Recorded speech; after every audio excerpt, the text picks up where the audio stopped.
That wasn't bunting. It was arrogance.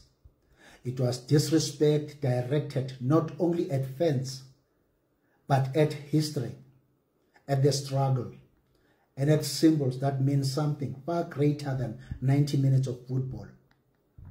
Michel Mbolandinga didn't stand there dressed as Patrice Lumumba for entertainment. He stood there as history. He stood there as resistance. He stood there as remembrance. And that respect was trampled on. So today, I stand here to publicly thank the Nigerian football team. I take my hat off to you, truly and literally. And words can't even begin to express my gratitude, but I will try. Today, I don't whisper my gratitude. I declare it. Thank you, Nigeria. Thank you for restoring order where arrogance thought it could roam freely. Thank you for proving that disrespect has consequences. Thank you for delivering karma without negotiation.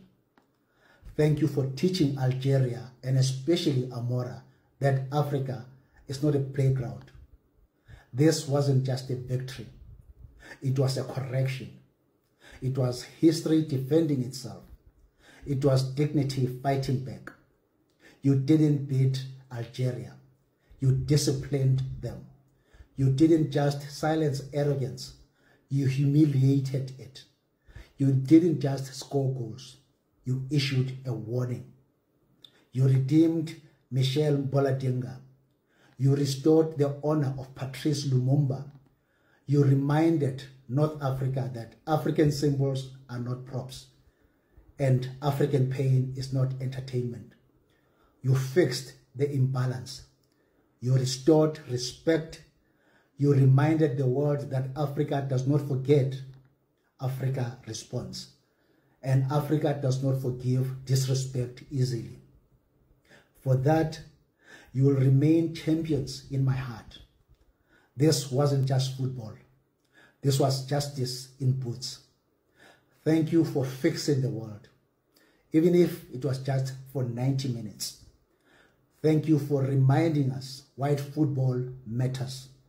And thank you for standing on the right side of history. Pan-African Lifestyle.